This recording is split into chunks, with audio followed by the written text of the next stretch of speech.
नमस्कार दोस्तों, हमारे YouTube चैनल हिंदू व्रत त्योहार कथा में आप सभी का हार्दिक अभिनंदन है। जैसा कि आप सभी को सर्वविदित है, भाद्रपद मास के शुक्ल पक्ष की चतुर्दशी को अनंत चतुर्दशी भी कहा जाता है। अनंत चतुर्दशी व्रत की क्या कथा है, क्या पूजा विधान है, आज हम भविष्य पुराण के अंतर्गत वर्णित अनंत चतुर्दशी कथा का श्रवण करेंगे।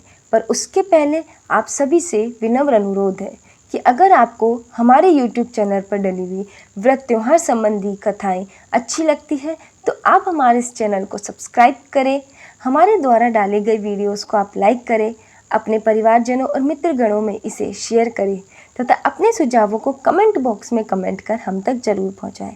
तो चलिए आज हम सुनते हैं अनंत चतुर्दशी व्रत की पूजा विधि और कथा, जो कि भविष्य पुराण के अंतर्गत वर्णित है। अनंत व्रत कथा विधि। व्रत वाले दिन सूर्योदय से पहले ब्रह्म मुहूर्त में उठकर अपने नित्य कर्म से निर्वृत्त होवे तथा फिर विद्वान आचार्य को बुलाकर भगवान का एकाग्र चित्त से पूजन करना चाहिए। श्रद्धा पूर्वक पंचामृत से स्नान कराकर भगवान को नैवेद्य अर्पण करें तथा समस्त पूजन की सामग्रियों से यथाविधि पूजन करें। बाद में भगवान का प्रसाद बंधु बांधवों तथा कथा श्रवण करने वालों को दे, फिर प्रसाद खुद खावे। व्रत के दिन जागरण करना अनिवार्य है। इस प्रकार नियम पूर्वक व्रत कथा पूजन करने से सर्व सुख, आरोग्यता, समृद्धि, वंश, धन धान्य, संतान, वैभव तथा विजय की प्राप्ति होती है। अंत में सायुज्य मोक्ष प्राप्त होता है। अतः इसकी कथा इस प्रकार है। श्री सूत जी बोले, नैमिषारण्य में पूर्व समय में गंगा तट पर महाराज युधिष्ठिर ने जरासंध के वध के लिए राजसूय यज्ञ किया था। राजा युधिष्ठिर ने श्री कृष्ण, भीमसेन और अर्जुन के साथ यज्ञशाला में जो अनेक प्रकार के रत्नों से सुशोभित थे, मोती के समान कांति वाली इंद्र सभा के सदृश शोभायमान हो रही थी, उसमें यज्ञ के निमित्त सभी राजाओं को बुलाया। उसी समय गांधारी का पुत्र दुर्योधन उस यज्ञशाला में आया। दुर्योधन वहां सूखे आंगन को जल से भरा देख वस्त्रों को उठाकर धीरे धीरे चलने लगा। उसे देखकर द्रौपदी आदि स्त्रियां हंसी और आगे स्थान को सूखा समझकर दुर्योधन चलते हुए जल में गिर गया। उस समय संपूर्ण तपस्वी राजा तथा द्रौपदी आदि स्त्रियों ने दुर्योधन का उपहास किया। यह देख दुर्योधन अत्यंत क्रोधित हो अपने मामा के साथ हस्तिनापुर को चला गया। उस समय शकुनी ने दुर्योधन से मधुर वचन कहा, हे राजन, आप अपने क्रोध को अपने कार्य के लिए छोड़ दे, क्योंकि जुआ खेलने से आप सारे राज्य को पा सकते हैं। हे राजेंद्र, यज्ञ मंडप को चलने के लिए उठिए। ऐसा ही हो कहकर दुर्योधन यज्ञ मंडप में आए। इतने में सभी राजा यज्ञ समाप्त कर अपने अपने देश को चले गए। उसके पश्चात राजा दुर्योधन ने हस्तिनापुर में आकर युधिष्ठिर, भीम, अर्जुन आदि पांडु पुत्रों को बुलाकर जुआ खेलना आरंभ किया। कपट से उनके राज्य को स्वयं हड़प लिया और निरपराधी पांडवों को जीत कर वन में भेज दिया। अब पांडव वन वन घूमने लगे। यह समाचार सुनकर भगवान श्री कृष्ण पांडवों को देखने की इच्छा कर उनके पास वन में पहुंचे।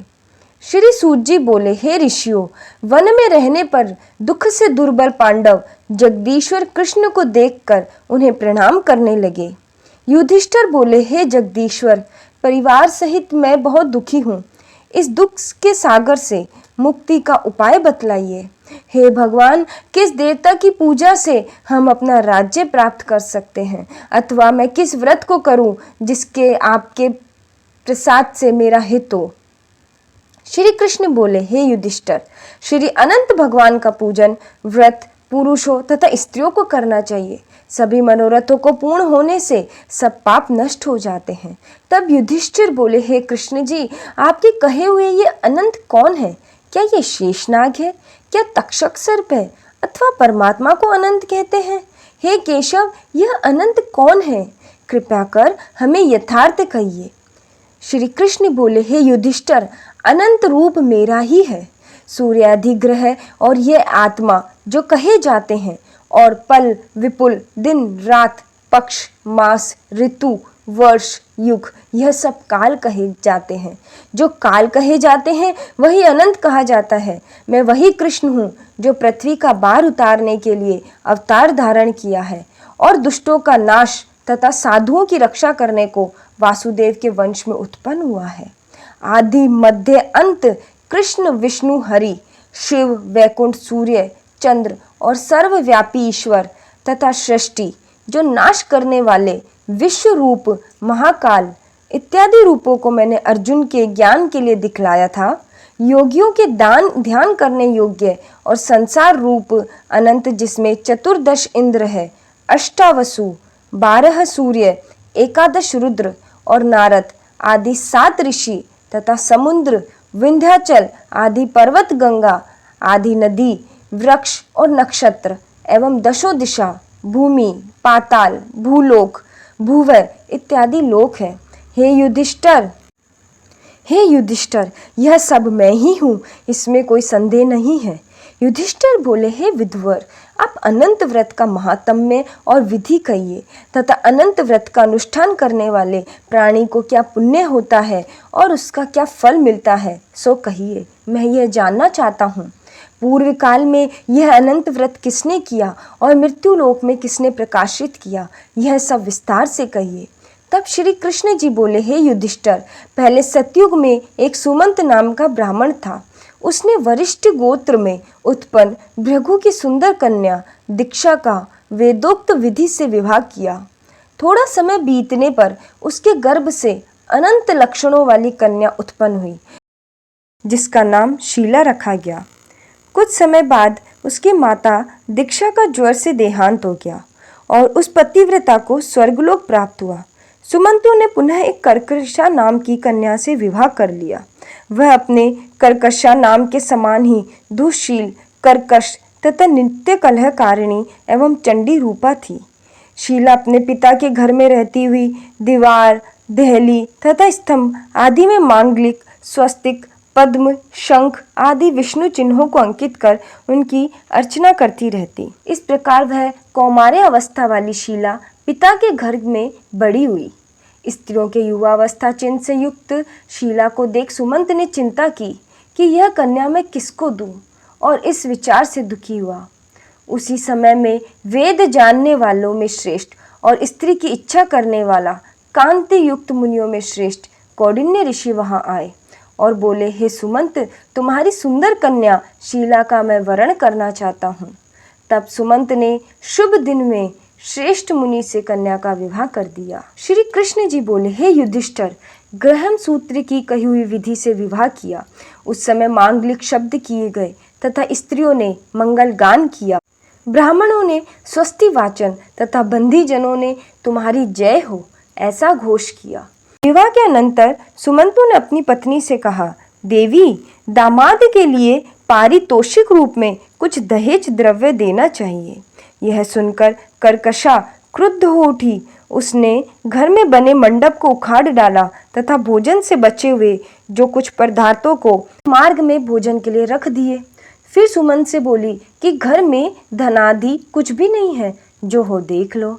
हे युधिष्ठिर, ऐसे वचनों को सुन वह महादुखी हुआ। विवाह के पश्चात कौंडिन्य अपनी पत्नी शीला को रथ में बैठाकर वहां से धीरे धीरे चले। मार्ग में पुण्य रूपा यमुना नदी को देख उनके किनारे रथ खड़ा कर नित्य कर्म करने को चल दिए।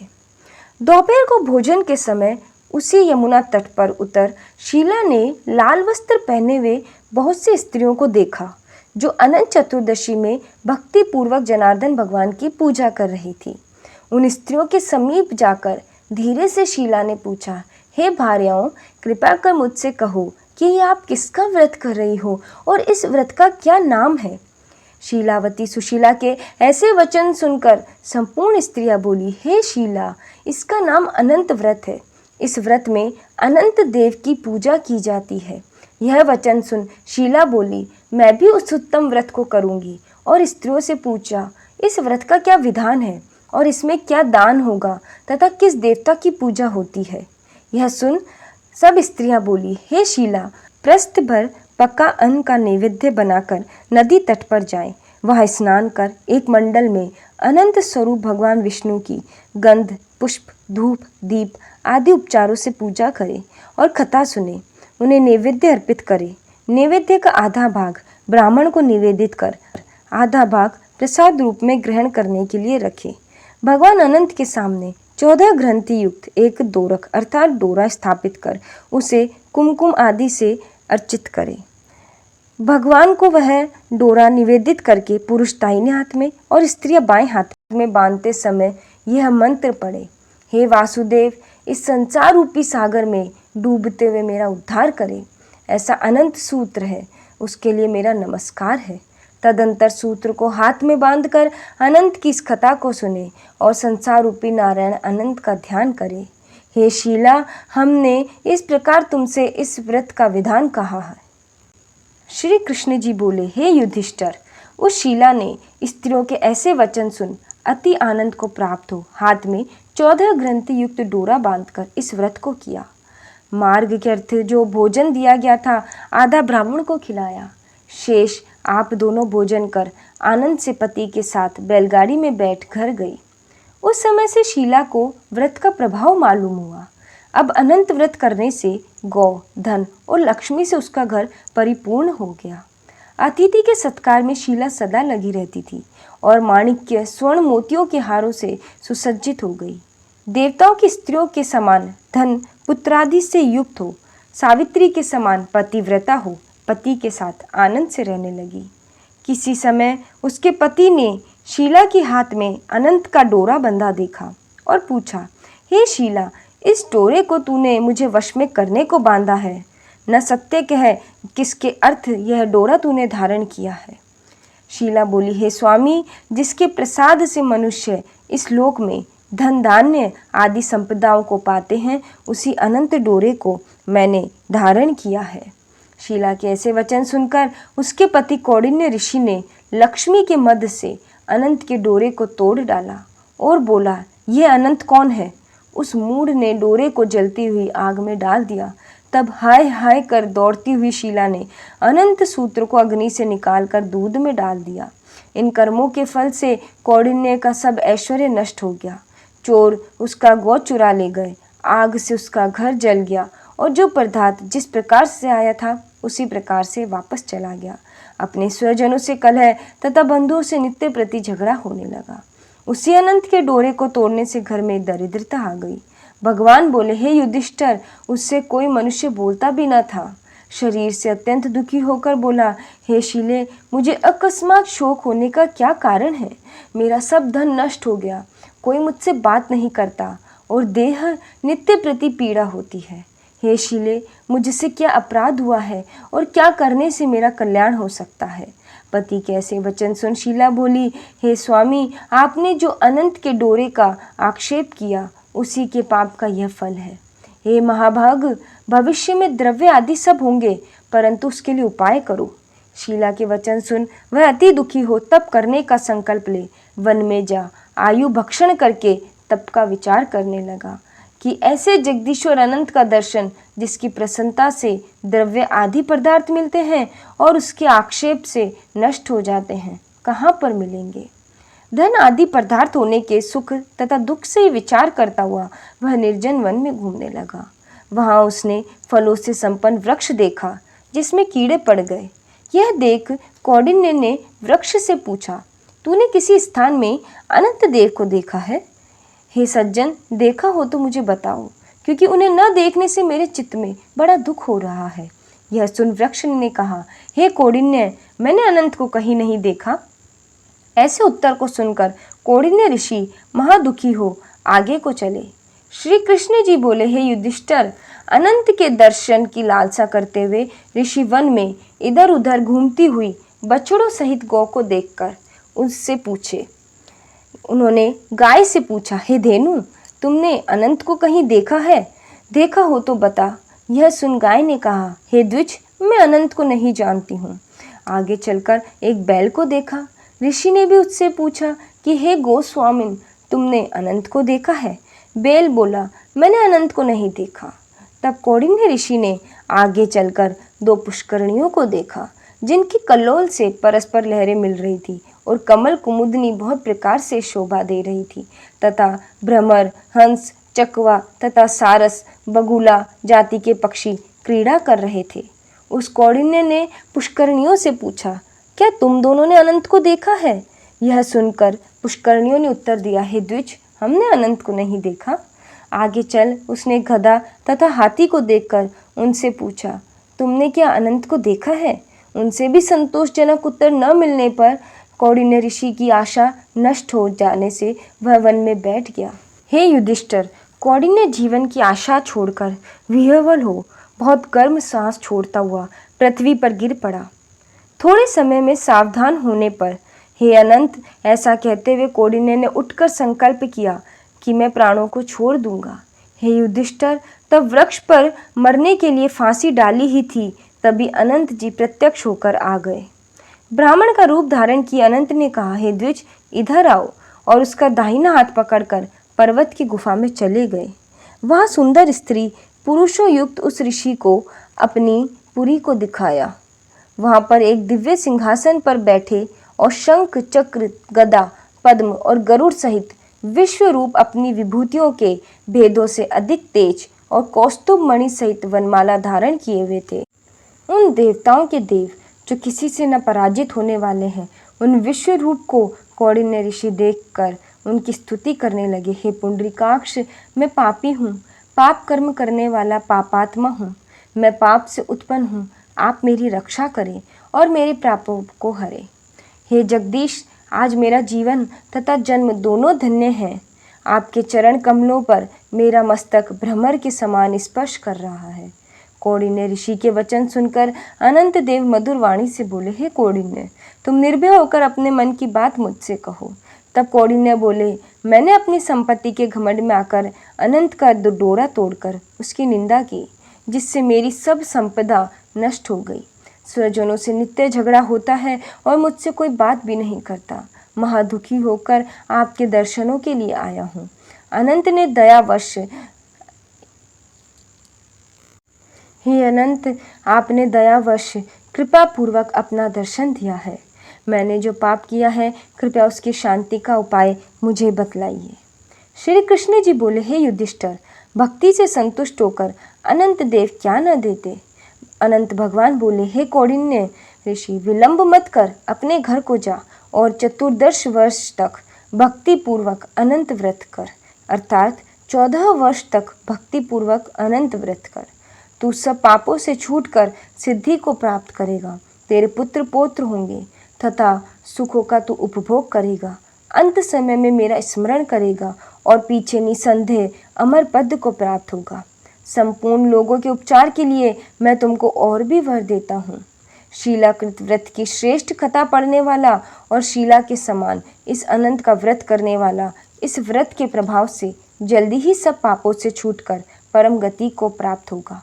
हे कौंडिन्य, तू जिस मार्ग से यहाँ आया है उसी मार्ग से अपने घर को जा। तब कौंडिन्य ऋषि बोले, हे स्वामिन, मैंने वन में घूमते हुए एक आश्चर्य देखा, वह आपसे पूछता हूँ, कृपया कर आप उत्तर दीजिए। जो आम, वृक्ष, गौ, बेल, कमल आदि से शोभायमान पुष्करणी, गधा, हाथी, हे देवी, वह सब कौन है? आप इन सूत्रों का वृत्तांत मुझसे कहिए। तब अनंत जी बोले, हे कौंडिन्य जी, आम का वृक्ष पूर्व जन्म का विद्वान ब्राह्मण है, जो विद्यार्थियों को विद्या दान न देने के कारण वृक्ष हुआ। वह गौ पृथ्वी है, उसने पूर्व जन्म में बीज को चुराया। और वह बैल धर्म है, धर्म और अधर्म के कारण वे दोनों पुष्करणी हुई। वे पूर्व जन्म में कोई ब्राह्मण जाति की दोनों भगिनी थी। जो धर्म करती थी वह परस्पर कहती थी, और उन्होंने ब्राह्मणों, अतिथि और दुर्बलों को कुछ भी भोजन आदि पदार्थ नहीं दिया था, याचकों को भिक्षा भी नहीं दी। उस पाप कर्म से परस्पर लहरी और जल एकत्र होता है।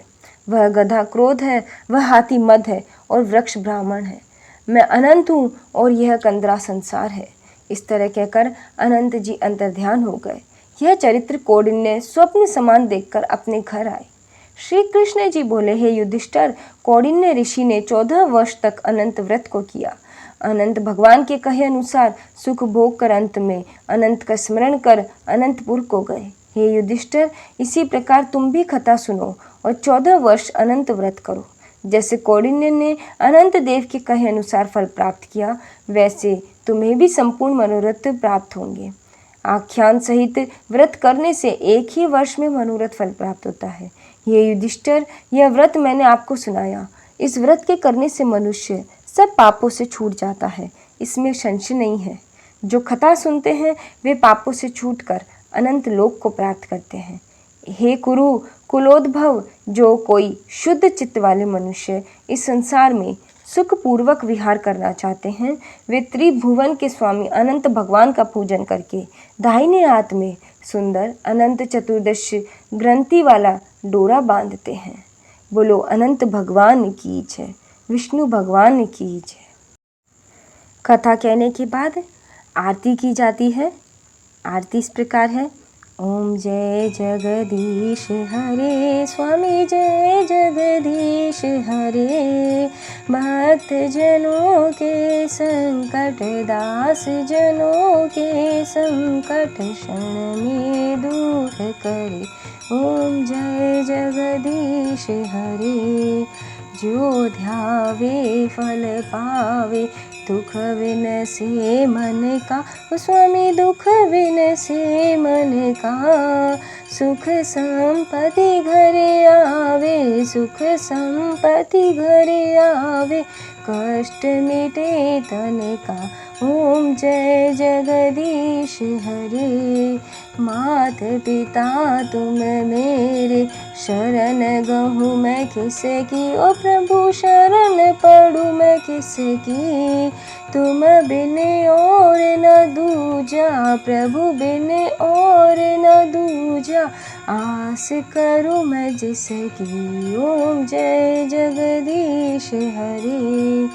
तुम पूर्ण परमात्मा, तुम अंतर्यामी। ओ प्रभु तुम अंतर्यामी। पार ब्रह्म परमेश्वर, तीन लोक के ईश्वर। तुम सबके स्वामी। ओम जय जगदीश हरे। तुम करुणा के सागर, तुम पालन करता। ओ प्रभु तुम्हें पालन करता। मैं मूर्ख खल कामी, मैं सेवक प्रभु स्वामी। कृपा करो भरता। ओम जय जगदीश हरे। विषय विकार मिटाओ, पाप हरो देवा। स्वामी कष्ट हरो देवा। श्रद्धा भक्ति बढ़ाओ, श्रद्धा प्रेम बढ़ाओ। संतन की सेवा। ओम जय जगदीश हरे। तन मन धन सब कुछ है तेरा, प्रभु सब कुछ है तेरा। तेरा तुझको अर्पण, तेरा तुझको अर्पण। प्रभु क्या लागे मेरा। ओम जय जगदीश हरे। जो कोई आरती तेरी प्रेम सहित गावे। स्वामी प्रेम सहित गावे। उनके पाप परा जावे, उनके घर लक्ष्मी आवे। उनके आनंद होई जावे।